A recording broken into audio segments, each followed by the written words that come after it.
சாண்டில்யனின் ராஜதிலகன். அத்தியாயம் 19. விஷப்பரீட்சை.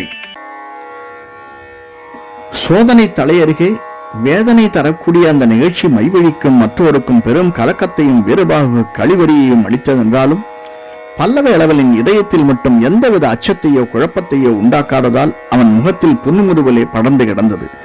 கடல் மல்லையிலிருந்து புறப்பட்ட நேரத்திலேயே வழியில் எதிரி வீரர்கள் மடக்குவார்கள் என்பதை உணர்ந்திருந்த பல்லவேளவன் வெகு எச்சரிக்கையுடனே வண்டியை செலுத்தினான். அந்த பெரும் மூடு வண்டி மற்ற பொதி வண்டிகளுடன் அவன் கலந்துவிட்ட வேளையில் மற்ற வண்டிக்காரர்களுக்கு எந்தவித சந்தேகமும் உண்டாகாத வழியிலேயே வண்டியை செலுத்தினான்.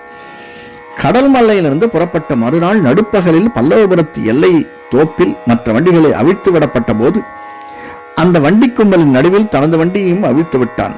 மற்ற வணிக கூட்டங்களைப் போலவே தானும் மரத்தின் அடியில் சட்டிகளை கொண்டு சமைத்து தானும் உணவருந்தி மற்றவர்களுக்கும் உணவு படைத்தான்.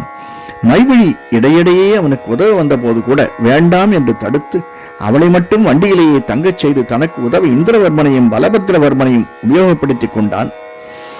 வீரபாகு மட்டும் பலமாக சீனலால் பாதுகாக்கப்பட்டு ஒரு மரத்தடியில் இளைப்பாறிக் கொண்டிருந்தான். அந்த சூழ்நிலை மிக இன்பமாயிருந்ததை கண்டாள் மைவிழி.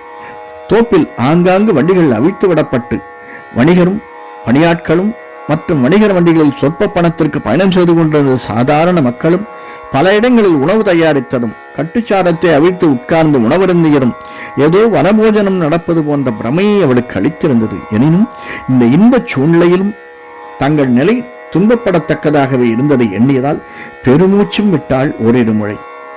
அத்தகைய நிலையிலும் இளவரசனை தனக்கு உணவு கலந்து ஒரு பாத்திரத்தில் எடுத்துக்கொண்டு வந்தது அவளுக்கு சிறு சங்கடமாகவும் பயமாகவும் இருந்தது. ஏற்கனவே இளவரசனையும் தன்னையும் பற்றி தவறான எண்ணம் கொண்டிருந்த தனது தந்தை கடல் மல்லை சவுக்கு தோப்பில் இவளுக்கு துணை இருக்க இளவரசர் வருவார் என்று வெறுத்து பேசி தன்னை மணல் மேட்டில் தள்ளிவிட்டு போன தந்தை இப்பொழுது இளவரசன் உணவு தருவதைக் கண்டால் என்ன நினைப்பார் என்று அச்சம் கொண்டாள். வண்டியில் பயணம் செய்த சமயத்தில் தனக்கும் அவளுக்கும் எந்த பந்தமோ சம்பந்தமோ இல்லாதவர் போலவே அவள் தந்தை உட்கார்ந்திருந்தார். அவரது போக்கிலிருந்து அவரது உள்ள குமுறல் அடங்கவில்லை என்பதையும் புரிந்து கொண்டாள் மைவிழி. இளவரசன் உணவு கலயத்தை அவளிடம் நீட்டி வண்டி முகப்பில் உட்கார்ந்து கொண்டு சாப்பிடு என்று சொன்னதும் அவள் எனக்கு பசிக்கவில்லை என்றே சொன்னாள்.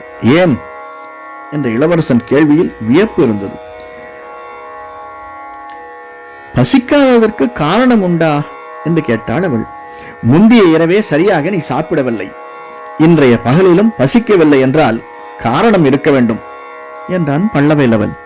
அத்துடன் அவளை உற்று பார்த்து நீயா சாப்பிடுகிறாயா இல்லை நான் ஊட்டட்டுமா என்று கேட்டு ஒரு கவளத்தை கையால் எடுக்கவும் செய்தான். வேண்டாம் வேண்டாம், நானே சாப்பிடுகிறேன் என்று கூறி கலயத்தை அவளிடமிருந்து பிடுங்கிக் கொண்டாள் அவள். அதை பிடுங்கிக் கொண்டதும் தூரத்தே ஒரு மரத்தடியில் உட்கார்ந்து கொண்டிருந்த தனது தந்தையை கவனித்தாள். அதுவரை வண்டியில் நடந்த நாடகத்தை பார்த்து கொண்டிருந்த இந்திரவர்மன் அவள் பார்த்ததும் முகத்தை வேறுபுறம் திருப்பிக் கொண்டான். இதனால் வேண்டா வெறுப்புடன் உணவை மெல்ல மெல்ல அருந்தினாள் மைவழி. இளவரசன் மீதோ தன் மீதோ இருந்த சந்தேகமும் சினமும் அவருக்கு சிறிதும் குறையவில்லை என்பதை நன்றாக புரிந்து கொண்டதால் மேற்கொண்டு நடந்த பயணத்தை உணர்ச்சி ஏதுமற்ற பதுமை போலவே ஏற்கொண்டாள் மைவழி. மாமல்லபுரத்திற்கும் காஞ்சிக்கும் சிம்ம விஷ்ணுவின் காலத்திலேயே போடப்பட்டிருந்த பெரும் சாலையில் இளவரசன் தனது வண்டியையும் பொதி வண்டிகளோடு இணைத்துச் செலுத்தியதிலிருந்து பல்லவபுரம் வரும் வரை சாளுக்கிய புரை வீரர்கள் பலர் அடிக்கடி அந்த பெருஞ்சாலையில் விரைந்து கொண்டிருந்ததையும் புறவி கட்டிய ரதங்கள் பலவும் கடல் மல்லையை நோக்கி உருண்டு சென்று கொண்டிருந்ததையும் கவனித்தாள்.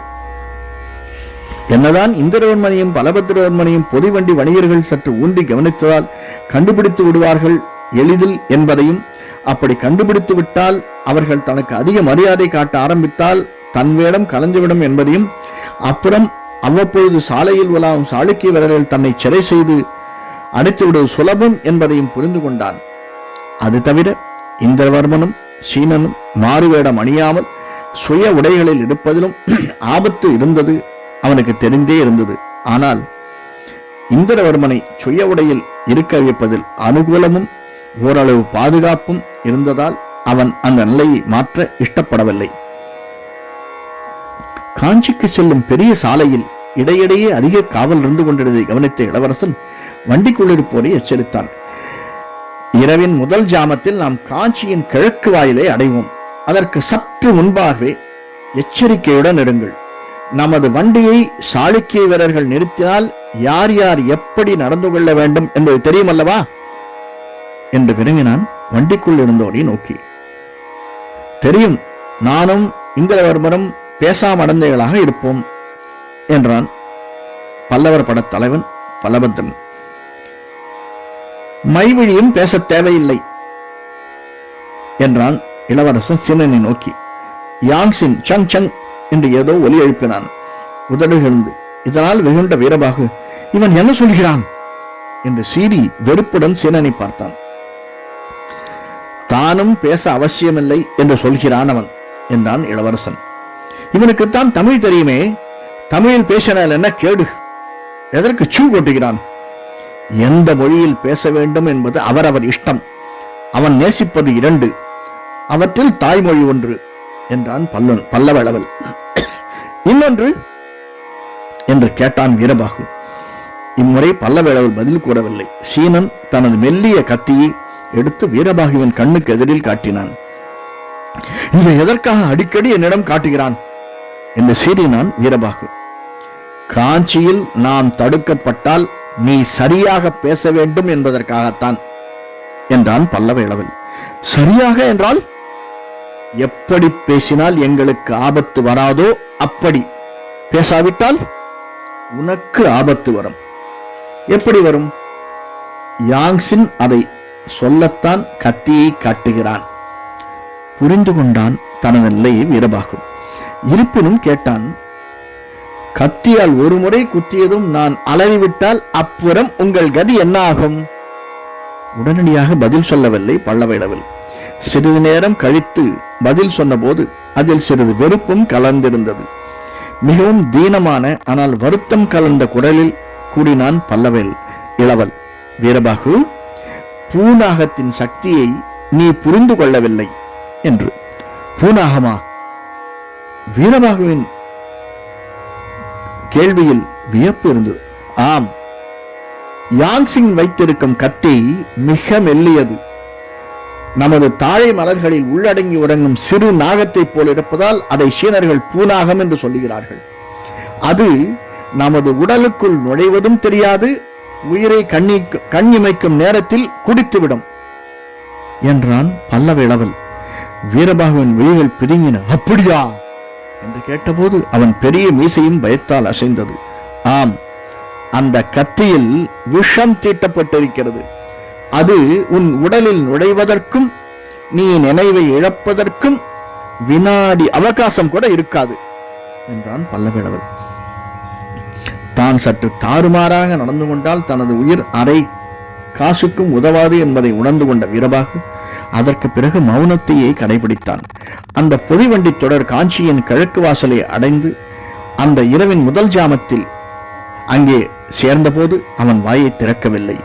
எதிரே பிரம்மாண்டமாக எழுந்த காஞ்சியின் கோட்டை மதிலும், மதில்கள் மேலிருந்த வில் வேல் கூடங்களில் பளபளத்து ஆடிய பந்தங்களும், கோட்டை மதில்களை அணைத்து கிடந்த பெரிய அகழியில் முதலைகளும் சுறாக்களும் சீறி எழுந்ததால் ஏற்பட்ட பயங்கர ஒலிகளும் வீரபாகுவுக்கு அதிக துணியை கொடுக்கவில்லை. சதா தனது இடுப்பை தடவிக் கொண்டிருந்த சீனனின் வலது கரத்தை நினைத்து சங்கடப்படுத்திக் கொண்டே இருந்தான். ஒவ்வொரு வண்டியாக சோதனை செய்து தலையை விலக்கி வண்டிகளை உள்ளே அனுப்பி கொண்டிருந்த சாளுக்கிய வீரர்கள் அவனுக்கு தைரியத்தை கொடுக்கவில்லை. அத்தனை பயத்திலும் கூட பிறந்த சுபாவம் விடாததால் தான் இருந்த வண்டி திடீரென நிறுத்தப்பட்டதும், இளவரசனை சாளுக்கிய வீரன் இறங்க கட்டளையிட்டதும் தன்னையும் மீறி நகர்த்து விட்டான் வீரபாகு. புறவியில் அமர்ந்த சாளுக்கிய வீரர் இருவர் மத்தியில் வந்த சாளுக்கிய பெருவணிகர் இளவரசனை கண்டதும் தலை வணங்கி விடவே, இறங்கு கீழே என்று கட்டளையிட்டான் சாளுக்கிய வீரன். அவன் இறங்காது போகவே இன்னொருவன் கையில் இருந்த ஈட்டியால் அவன் மார்பில் தட்டி சீக்கிரம் என்று துரிதப்படுத்தினான். இளவரசன் நிதானத்தை இழக்கவில்லை. டேய், வேலை மார்பிலிருந்து எடு என்று சினம் ஒலித்த குரலில் கட்டளையிட்டான் பல்லவளவல். எந்த துணிவில் கட்டளையிடுகிறாய் என்று சீறினான் ஒரு வீரன். பெருவணிகர் என்னை பார்த்ததும் தலை வணங்கவில்லையா? ஆம், ஏன் வணங்கினார்? நீங்கள் பல்லவ இளவரசராய் இருக்க வேண்டும். முட்டாள்! இளவரசன் இப்படித்தான் இருப்பானா? இந்த மாதிரி வண்டியில் தான் வருவாரா? இதை சொன்ன இளவரசன் நகைத்தான் பெரிதாக. அப்படியானால் நீ யார்? வண்டியில் இன்னும் யார் இருக்கிறார்கள் என்று வினவினான் வீரரில் ஒருவன் சிறிது சந்தேகத்துடன். அதை அறிந்து கொண்டால் பெருவணிகர் தலை வணங்கியதற்கும் காரணத்தை அறியலாம் என்று கூறிய இளவன், அந்த பந்தத்தில் ஒன்றை இப்படி கொடு என்றான் வீரன். வீரன் பந்தத்தை கொடுக்க அதை வீரபாகுவின் முகத்தை நோக்கி காட்டி, இதோ பார், ராசமல்லர் விக்ரமாதித்த பூபதியின் உபதளபதி என்று கூறினான் மரியாதை துளித்த குரலில். வீரபாகு வண்டியில் இருப்பதை கண்டதும் வெலவெலத்து போனான் சாளுக்கிய வீரன். உபதளபதி புறவியிலாவது ரதத்திலாவது வருவார் என்று எதிர்பார்த்தோம், இப்படி என்று குளறினான். நான் எப்படி வர வேண்டும் என்று சட்டத்திட்டம் உண்டா என்றான் வீரபாகு எரிச்சலுடன். அந்த எரிச்சலுக்கு சீனன் கத்தி அவன் இடையே லேசாக தடவியதும் ஒரு காரணம் என்பதை சாளுக்கிய வீரன் புரிந்து கொள்ளாததால் வீரபாகுவை நோக்கி தலைவணங்கி வண்டியை போக அனுமதித்தான். ஆனால் வண்டியை உடனடியாக செலுத்தவில்லை இளவரசன். தன்னை முதலில் அடையாளம் கண்டுபிடித்த பெருவணிகரை நோக்கி, நீங்களும் வருகிறீர்களா என்று வினவினான். அவர் எதற்கு என்று கேட்டான் வீரன். நாங்கள் திருவக்காவில் இறங்கி விடுவோம், உபதளபதியை அரண்மனைக்கு அழைத்துச் செல்ல வேண்டும் என்றான் இளவரசன். வீரபாகு வண்டியில் இருந்ததால் எதை வேண்டுமானாலும் செய்ய தயாராயிருந்த சாளுக்கிய வீரன் அந்த பெரு வணிகனையும் வண்டியில் ஏற்றிக்கொள்ள அனுமதித்தான். சோதனை தலை நீக்கப்பட்டு வண்டி காஞ்சிக்குள் புகுந்ததும் காளைகளை வெகு வேகமாக முடிக்கிறான் இளவரசன். கிழக்கு கோட்டை வாயிலுக்கு எதிரே விரிந்த பெரும் சாலையில் ஓடிய வண்டி சிறிது தூரம் சென்றதும் திடீரென பக்கத்து பாதையில் திரும்பிவிட்டதை கண்ட பெருவணிகன், இந்த பாதை திருவக்காவுக்கு போகவில்லையே என்றான்.